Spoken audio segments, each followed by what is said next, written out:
Hey, it's State of State. We got your Nittany Lion update. It's a football discussion with Tom and Justin, so kick back and press play.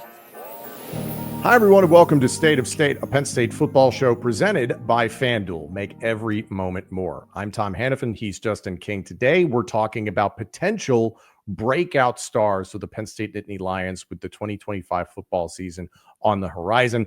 Training camp continues. We are fast approaching the opening game at Beaver Stadium on August 30th, hosting Nevada. As of right now, according to FanDuel, Penn State is favored by 43.5. So we'll see how Penn State gets ready for that, plus 3 non-conference games to start off the season, a bye week, and then hosting Oregon to begin Big Ten play. So there's a lot for Penn State to look forward to, and there are a lot of individual players that have heard a lot of buzz so far through training camp. And granted, this is going back to spring practices, winter workouts, just kind of building off of 2024, which players could be breakout stars for the Nittany Lions this coming year. Please like, comment, subscribe, rate us, turn on notifications wherever you get your podcasts. Thank you so much for tuning in on YouTube, Apple, Spotify, etc. And if you're not already a member on YouTube, you can follow the link in the description of this podcast to get ad-free shows, commercial-free episodes of State of State for just 99 cents a month. You can get ad-free shows on YouTube. Again, follow the link in the description of this podcast.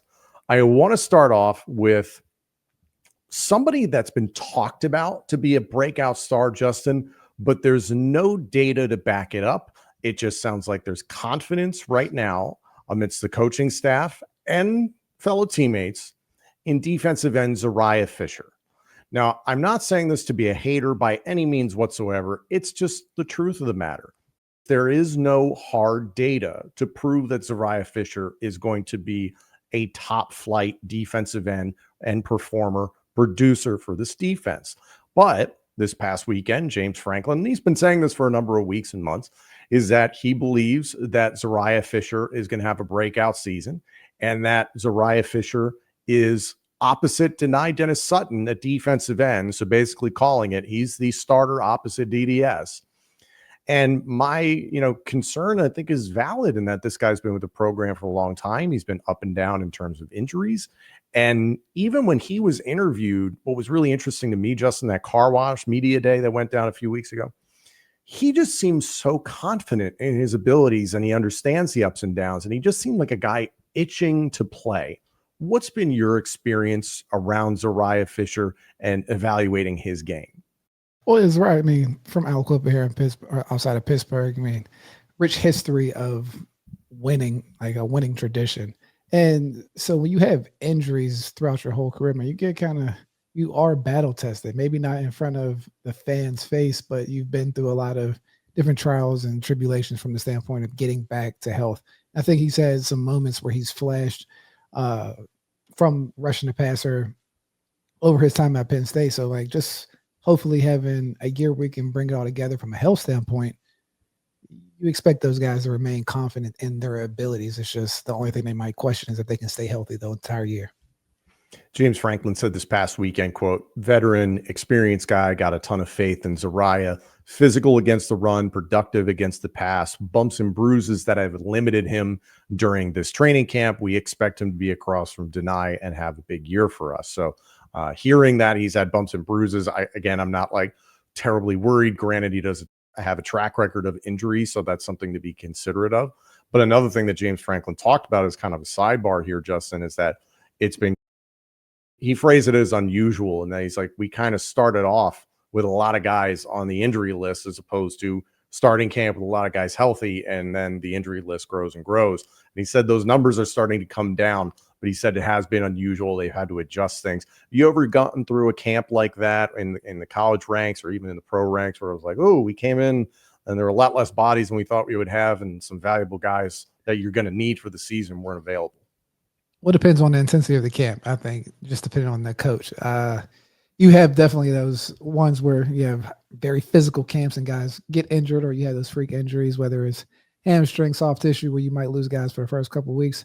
But, I mean, it really comes down to how you prepare in the summer and the team running into the offseason. But that's something that's really critical for coaching staffs to maintain, is getting them ready to play, build up those calluses, but also keeping them healthy and trust in that philosophy. So when you do have injuries, don't just divert from the plan Like, you have to stay the course if that's where you're going to be, or the super competitive team. Sometimes you will have a little bit more injuries because you're pressing the gas, but hopefully you're building, like I said, those calluses and that stamina, competitive stamina for those guys to take out through the season. The Zariah Fischer discussion we were just having a second ago, I want to come back to that. Obviously, no one's going to replace Abdul Carter. There's a generational talent, top 5 pick to the New York Giants. What do you think about Zariah Fischer's game? Is there a past defensive end at Penn State that you might say, hey, he's kind of a comparison to this guy from a physical makeup standpoint? From a physical makeup standpoint, no, because he's kind of a tweener from a size build, more of a blocky build. I'm trying to think of guys like from a size standpoint. He's probably not as big as Arnold, who went to Ebiketie. Went to the Falcons, but that would be in the range of his body type or his play style, I would say. I'm curious to see what he can do. The way that the depth chart at defensive end and defensive tackle, for that matter, is starting to play out is, obviously it's pretty much been well established. Dennis Sutton and Zariah Fischer as your top 2 starting defensive ends. And then after that, it's Jalen Harvey, Malachi Williams, Yvonne Kamaju is somebody who's a young guy who's opened a lot of eyes from what we understand. And we're going to get more into the offensive and defensive lines later on this week. Another episode of State of State presented by FanDuel. So there's a lot of stuff we can get into here. A key position switch along the defensive line that I think is curious. I want to get into that later on this week. But sticking with players here that are expected to be breakout stars. Khalil Dinkens at tight end is somebody that everybody's been talking about. A lot of people have commented, say, hey, last year he did the dirty work as Tyler Warren had over 1,000 yards, over 100 catches, and was the unicorn within the offense, the focal point of the offense outside of the running game. And I don't believe there's the expectation that Khalil Dinkens is going to be a duplicate of Tyler Warren. But you heard from him in the last few weeks, and he talked about how he learned a lot once upon a time when Brenton Strange was here, learned a lot about blocking techniques from Brenton Strange. And also we've talked about his nose for the end zone. It seems he's just kind of always around the end zone and Johnny on the spot when it comes to that. But the more and more that we hear about Khalil Dinkens, we see clips of him on social media coming out of practices. He looks damn good. He looks physically ready for this. He's throwing guys around. It's just a question of how much does he get utilized in the passing game, and not to mention the guys behind him. But what do you think a breakout season for him looks like? And I'm not saying statistically, because statistics don't always tell the whole story, but what does a breakout year for Khalil Dinkens look like? I think when everyone can kind of acknowledge that he's an X factor on the field, right? Where he's just a mismatch problem against safeties and linebackers. When you have those type of players that can play in between the tackles or just move and work the middle of the field, where they have a athleticism advantage and just overall like a speed advantage, right? Just from that standpoint, I think that's when you really start to see a breakout year, when he kind of adds another head to the monster with the running backs and the new receivers that are coming in the door. And now you add the tight end, that's going to be another dynamic threat, and especially an X factor safety blanket for Drew. I think that just goes a long way. And I think that constitutes a breakout season for him.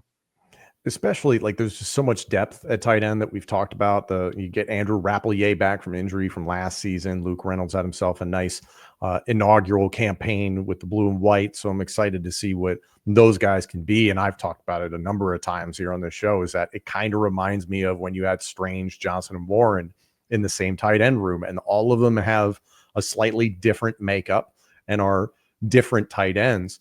But Khalil just seems like a guy who's poised, and you hear him talk, and like kind of like Zariah Fischer.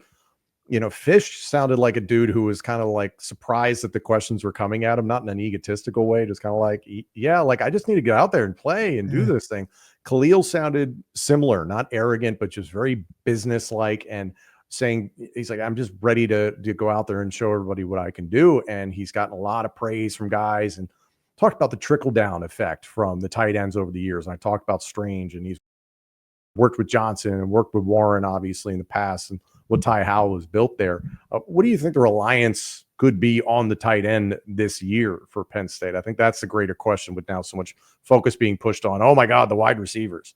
I mean, it's safe to say that it was a pretty nice percentage of the offense last year, right? So I think, yeah, right. So with that being the case, I think as long as they can kind of half that, or just match it to an extent of maybe not showing the same way that Tyler Warren did, but again, that constant mismatch where the defense has to account for that dynamic tight end, how they're addressing the personnel. Are they treating them like a tight end, or they have to treat him like a receiver? Just making him be that dynamic player from that tight end H spot that can move around and attack the middle of the field. And like I said, make big plays, because his ratio for catches to touchdown is pretty high. Couple other breakout guys that I think are on the horizon. Cooper Cousins, and that was somebody who was highlighted a lot in his freshman campaign, had about as good of a freshman year as he could possibly have for a rotational offensive lineman. He can play guard, he can play center. The question remains, is it going to be Anthony Donko at right guard? Could it be Cooper Cousins? But Penn State is very fortunate to be able to go 8 to 9 guys deep potentially along the offensive line. Again, we'll touch more on the offensive line later on this week. One position, Stan Drayton was in front of the media this past week, obviously talking about the running backs, and he highlighted a handful of things that I thought were very interesting. I want to start off with a possible breakout guy from this room, not named Nick Singleton and Katron Allen, obviously, is Cam Wallace. And both James Franklin and Stan Drayton were talking a lot about Cam and coming off of a major injury last year. Drayton said, Cam is getting better every day. It's just a matter of confidence, though. He can do everything that I'm asking him to do. You can't just play running back and run the football nowadays, especially in our offense.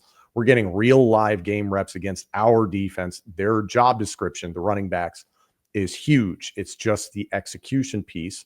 And you heard something similar when it came to James Franklin talking about Cam, just said he had a significant injury. He had a lot to recover from physically and emotionally, but he's ready to go.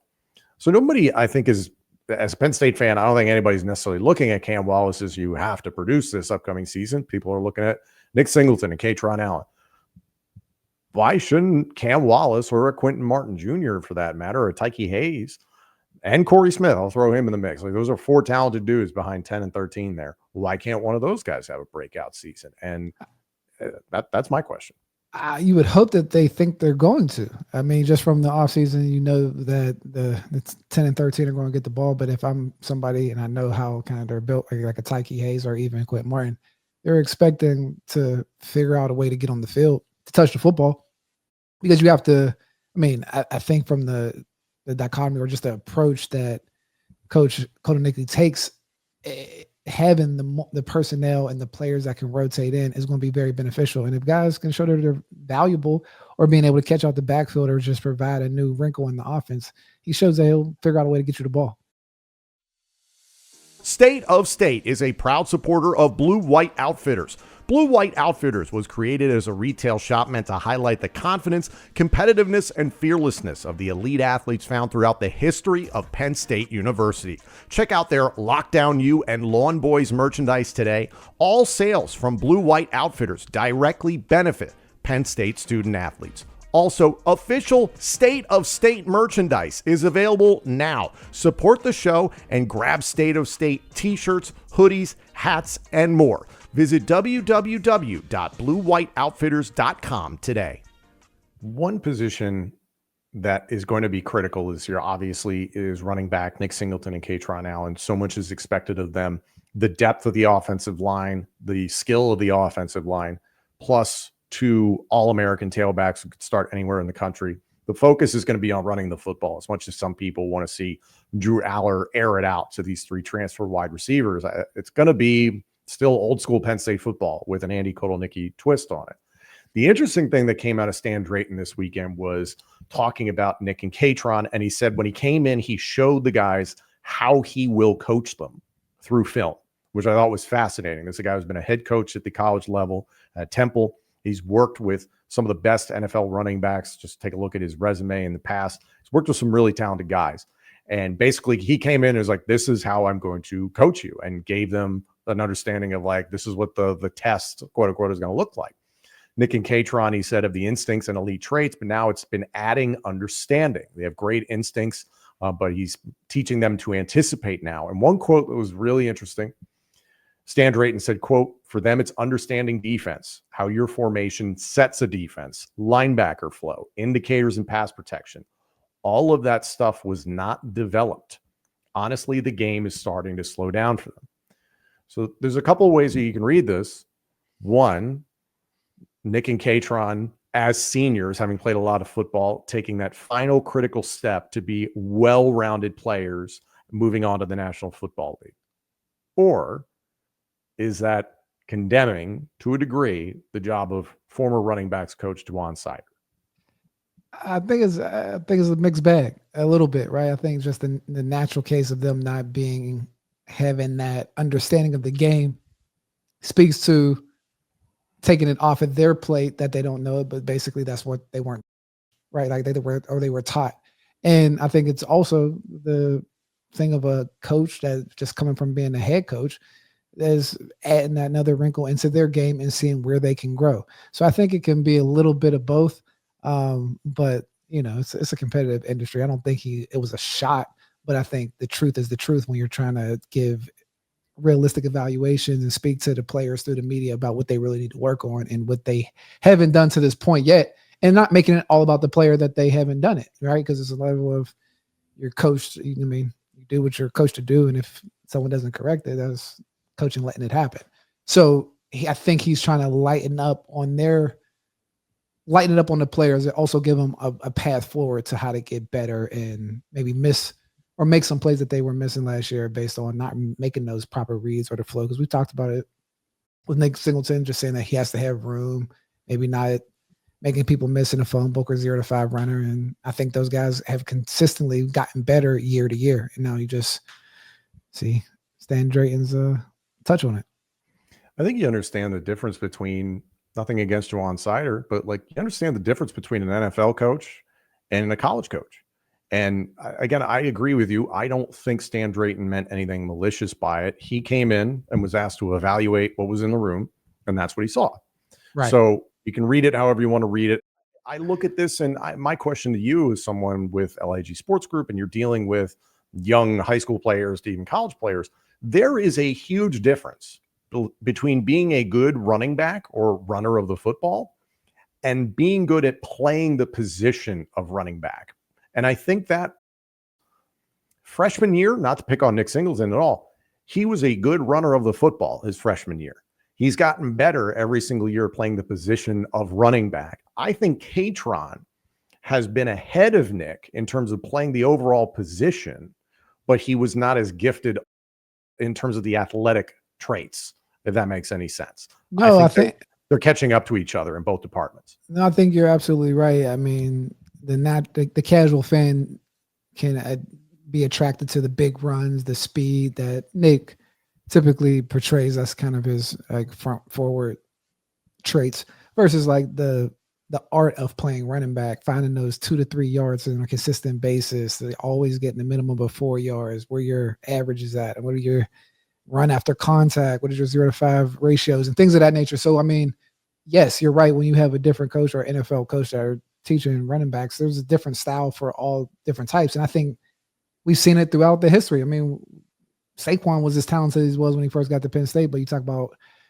from a running backs coach, if you don't understand the protection or where to pick up the blitz, you can put us all at a position that's not good for anybody, right? Where you're not protecting the quarterback and doing right things of that nature, or even just running the right plays. So I think you're completely right about being more than just instinctual runner of the football, but being a complete running back. And I think those are some of the things that is nuanced in that running back position, where you can have those athletic traits, but something's still not clicking. And I think he hit it on the head, where it's just having that flow and patience of a Nick Singleton to be able to bring that burst out when necessary, and hopefully put him in the right position to do that with more of his own type of approach and letting them read those versus downhill and the different offensive coordinator attacks that he's had since he's been there. So I'm excited to see what Stan Drayton's thumbprint's going to be on these guys moving forward.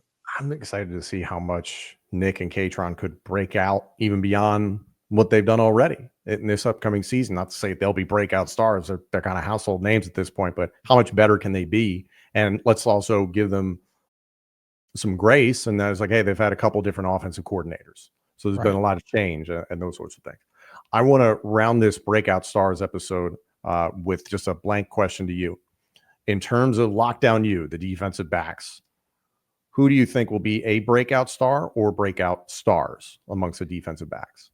Breakout stars. I think the safe one is Mr. Harris. I think he'll be a breakout star, but I think that's anticipated. I'm looking for Zion Tracy. Looking for him to be like a breakout star, splash play, make a little bit of excitement on the back end.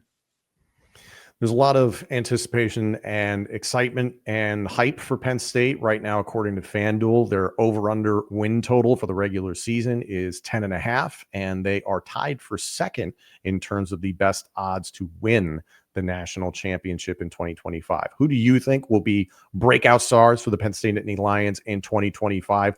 Do you agree with the ones we hit? Do you disagree entirely? Do you have other ones that you think we should have included here on this episode? Please let us know. And later on this week, we're going to be talking about the offensive and defensive lines for Penn State football right here on State of State, presented by FanDuel. Thank you all so much for joining us. This episode and our entire library of shows is available now on YouTube, Apple Podcasts, Spotify, and wherever else you get your podcasts. Please like, comment, subscribe, rate us, and turn on notifications. Follow us on social media at State of State Pod. Comment on our YouTube channel. And if you haven't done so already, you can become a member of our YouTube channel for just 99 cents a month. You can get all upcoming episodes of State of State, plus our entire members-only playlist, ad-free, commercial-free. Hit the join button on our homepage or follow the link in the description of this podcast. State of State is presented by FanDuel.